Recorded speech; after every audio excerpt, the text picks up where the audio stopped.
Hello and welcome to the NDTV Dialogues, a conversation of ideas. And this week's special guest is somebody fascinating to discuss ideas with because she's Gita Gopinath, Chief Economist of the International Monetary Fund, who also will soon be the first Deputy Managing Director of the IMF. Thank you very much, Dr. Gopinath, and great to have you on the Dialogues. I'm happy to join you, Sonia. Well, it's an interesting time to interview you because, of course, we're going now headlong, it seems, into another COVID crisis with both the United Kingdom and the United States sounding the alarm on the Omicron variant. How is the IMF, or how would you be looking at this impact in 2022?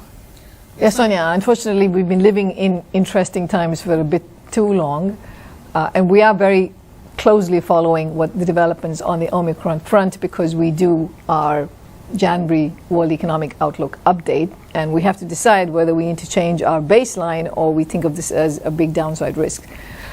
The short answer is we haven't settled on that yet. Mm-hmm. What we know is that cases are going up rapidly, that it seems to be, at least the preliminary evidence is that it's much more infectious than Delta. And now it could be less severe than Delta, but if the numbers are that big in terms of people being infected, then that could just overwhelm the hospital system, even if a smaller fraction of people end up in hospital. And we're already seeing, of course, a reaction in terms of restrictions on travel, on mobility, and so on, which obviously has implications for the world. But you know how severe all of this is going to be, we are still making a determination at this point. So you don't have a ballpark estimate on the impact, you think? No. In fact, interestingly, many of the lessons you would have thought that the globe would have learned that perhaps shouldn't be done, for instance, shutting down travel for certain countries, trying to contain it within borders, vaccine inequities are still very much a reality as we go into perhaps a phase 2 of this pandemic. As looking at it from the IMF perspective, what do you think the globe perhaps need to do now right and stop doing wrong? You know, vaccine inequity is tragic. And the fact that we're at the end of 2021 with high-income countries having 70% of the population vaccinated and less than 4% of the population in low-income countries vaccinated is just is a tragedy. The targets were set to vaccinate 40% of the population in every country by the end of this year. There are about 80 countries that are not going to meet that mark. And for the vast majority of them, it's because they just don't have enough vaccine supply. For instance, on COVAX, the contracts it has with companies, only about 18% of its contracted doses have been delivered. So they've not been prioritized in the deliveries. That needs to change. The donations that were pledged need to be delivered. About 1.5 billion doses have been pledged. About 300 million have been delivered so far. And countries need to be helped to be prepared so when the shots come, they can go in arm. Right. And that has to all, it has to take place on a Herculean front. Now, of course, what we're seeing now is the big demand for boosters that have gone up, especially with the Omicron variant. So I am worried that we might again have a problem with getting enough supplies to low-income countries with the fact that now there will be even more of a desire to hoard vaccines at home. And you've, of course, been talking on inflationary pressures and the impact on monetary policy for whether it's developed countries or emerging markets. You just met the Prime Minister as well this week. As an emerging market economy, what do you think India needs to be looking at in terms of monetary policy given the inflationary pressures? We've just had a wholesale price inflation at a record since 1991, retail inflation rising as well. What would your recommendations be? Globally, what we are seeing is that there are some common factors in inflation. So when you look at energy prices and you look at food prices, they were elevated. And both of them have fed into higher levels of headline inflation in many countries. Then you have had the supply chain disruptions, the supply bottlenecks, the semiconductor shortages, especially for the auto industry, which has affected all countries, including India, the auto sector in India. And imported, input costs, intermediate input costs have gone up, showing up again in wholesale prices in many countries in the world. So I think these are challenging times because for many emerging and developing countries, including India, while there has been a recovery, it's not complete. There is much more that still needs, much more distance that needs to be traveled. And at the same time, you're seeing inflationary pressures. In India, it's still close to the upper band. It's about, the core inflation is at about 6.1%, but it's sticky at that level. And so that's something you need to keep a very close eye on. And then third, the US Fed is moving towards, much quicker normalization, very likely increase in interest rates next year, multiple rounds. So that should also then tighten global financial conditions. So from an emerging market perspective, you're going to have to manage these three pieces, which is support the recovery, be vigilant on inflation, and make sure that the financial house is in order as financial conditions tighten. For India, we think it remains appropriate to keep monetary policy somewhat accommodative in the near term. But if inflation starts going up, and especially inflation expectations show signs of serious de-anchoring, then it's important to move more aggressively on monetary policy front. How did the meeting with the Prime Minister go? It's interesting, of course, so this is a government which has really pushed through many reforms in these last 2 years, lockdown years as it were, but had to turn its back on farm laws and the reforms there because of domestic opposition. That's always an interesting balance. And how was the meeting with the Prime Minister? It was an excellent meeting with the Prime Minister. There is a lot to worry about in the world right now with the pandemic, with what's happening with inflation, with climate financing, climate challenges, which is another big issue that is also a big risk on the plate right now. And also looking ahead, India is going to have the G20 presidency in 2023, which would make India very prominent on the world stage in terms of handling the G20. So we touched on all these different issues. Not on reforms and getting them through? No, we also talked about the multiple kinds of reforms that have been undertaken in India, and a lot has been done. I think this is definitely was a crisis that was used to kind of push through a lot of reforms. But again, as we all know, there is more recovery that's needed, and also the recovery has come through, but there is unevenness in the recovery. If you look at labor markets, haven't healed yet. If you look at MSMEs, they still need, the recoveries are still weaker. So, but this is a challenge countries are facing everywhere. No, and of course, and as you know well, of course, having from India and having studied in India, that poverty is always the huge issue here, and India had great success in lifting a large number, millions out of the poverty line index, and now worries about people slipping back and job losses. Is that something which is the focus for the IMF, especially in countries like India? That is an unfortunate effect of this pandemic, which is the gains that were made in poverty reduction. Some of that was reversed last year in terms of at least people's access to incomes and jobs. In many countries, lots of support was provided in terms of cash transfers. Even in India, cash transfers and food grains. So that helped. But what we are worried about is that if the pandemic keeps going on like the way it has in the last 2 years, then most governments don't have the fiscal space to continue to provide large amounts of support. So I think it's going to become more challenging. It has to be much more targeted, and use your limited resources to make sure that it goes to the most vulnerable in the population. And given the global finance, like I said, because interest rates are going to go up in the US and in other advanced economies, it's important also to have very good medium-term fiscal consolidation plans. So it's very clear that the economy is on a good trajectory on a fiscal basis. Reserves, having a large amount of reserves, which India does have, also helps. So you're going to have to manage these trade-offs. But it is the fact that poorer households, more vulnerable households have been deeply affected is a big concern.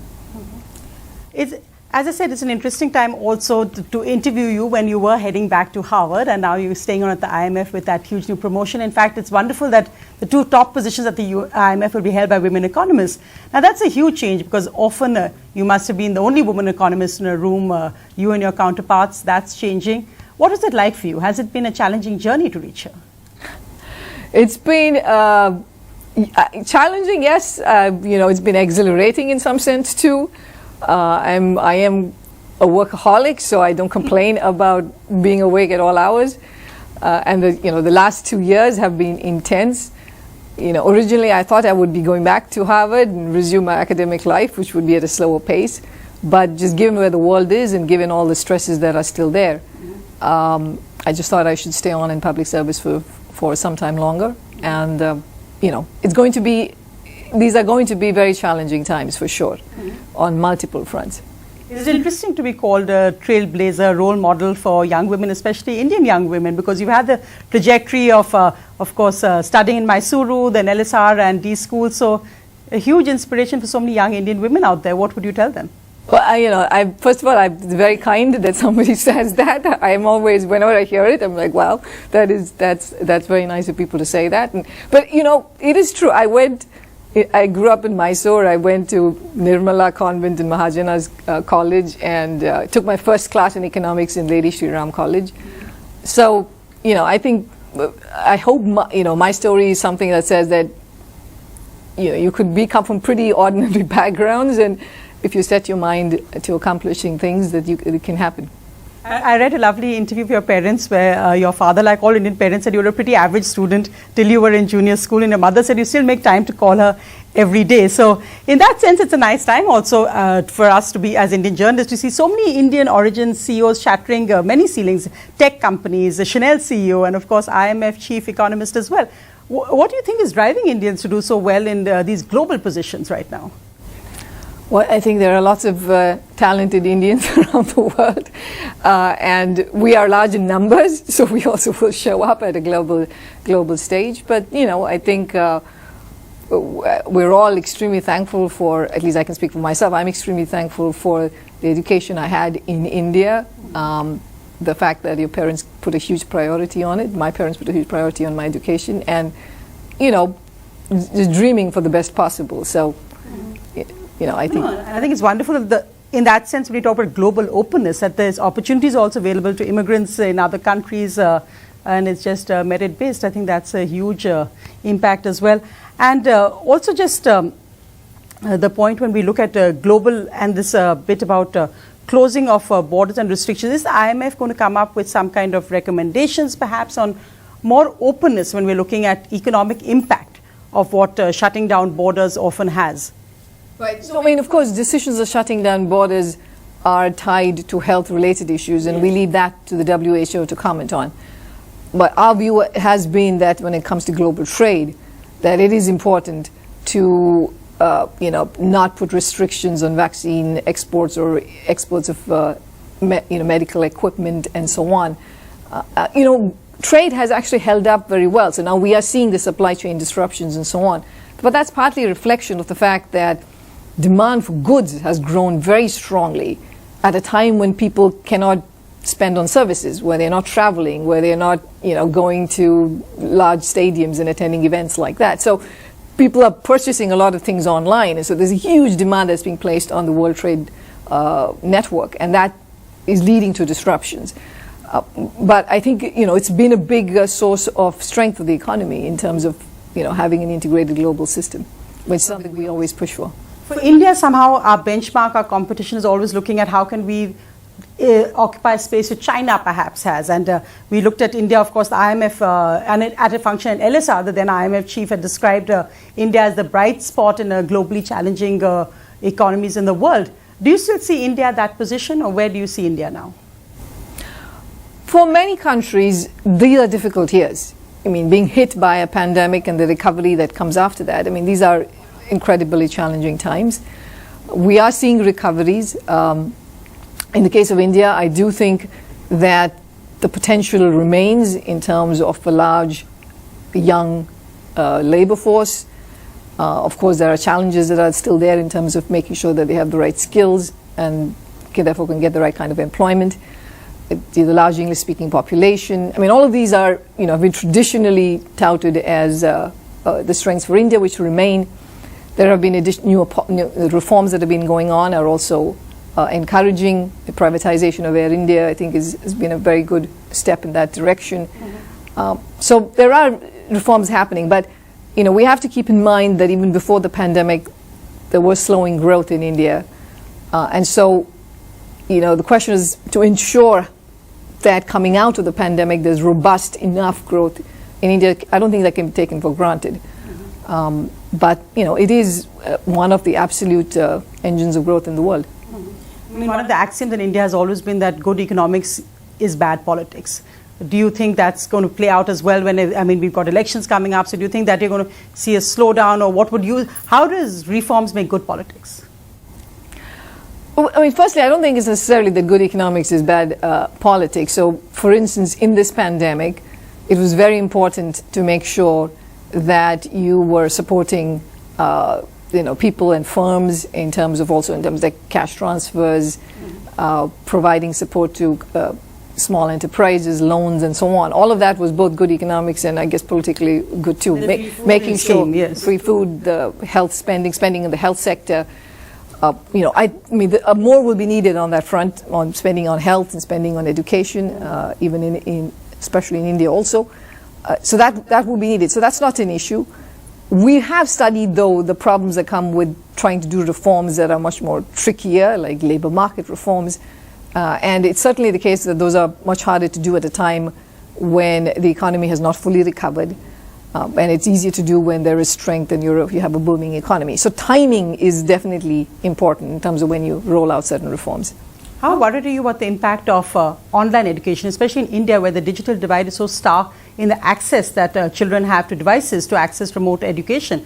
Do you think we're going to see a huge impact on that, especially in India? I'm very worried about that. I saw some recent studies from ASAR, the evaluations that were done in terms of reading capabilities and math capabilities, and that has taken a hit. So, 2 years of children not having proper access to education is very costly. And these are the future labor force, for the future human capital for the country. So I think there's absolutely action needs to be taken to make sure that this is remedied. I am quite worried about it. And finally, Gita Gopinath, if you had three things to say, you met the Prime Minister already, but if you had three things to tell the Indian government right now on how to get on track now with another COVID potential crisis booming. Luckily, our cases are down right now, but who knows, what would they be?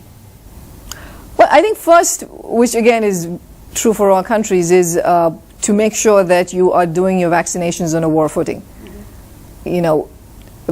India is at about, in terms of the share of the total population, it's about 37% of the population that's fully vaccinated. Of course, that number in terms of first dose is much higher, closer to 60%. But what we see around the world is that when vaccine cases come down, pressure comes off, people, don't think about getting vaccinated. So getting over vaccine hesitancy and just on a war footing, pushing through much higher rates of vaccination, I think is essential. It's not going to solve you're still going to get infections. You're seeing that in the UK, even with higher levels of vaccination rates. But everything points to the fact that even with Omicron, if you are vaccinated, you get some protection against severe disease and death. And that's what we should be targeting. So I think that's one big area. The second area is recovery. Like we said, there has been recovery. We've seen it after Delta. There's been a rebound after the reopening. But it's not done. It's not complete. There's still a big gap between where India would have been in the absence of the pandemic and where it is. So there is still need to keep in the near term fiscal and monetary policy accommodative. But at the same time, you communicate how you are going to consolidate over the medium term. So kind of very clearly, how would you bring the fiscal house in order over the medium term? Similarly, for monetary policy side, keeping a very close eye on inflation. I guess we talk so much of the health crisis, infection and inflation get mixed up now. So, and then the last thing is there are lots of long-standing issues that have to continue to be addressed, making sure there's sufficient spending on health, on education. India's done very well in terms of investment in physical infrastructure and digital infrastructure, but there is much more that's needed. And of course on climate change. Big announcements have been made. But that will require very ambitious policies to attain those targets. Gita Gopinath, thank you so much for being on NDTV. We look forward to the IMF's January economic outlook. Thank you. Thank you, Sonia. Thank you.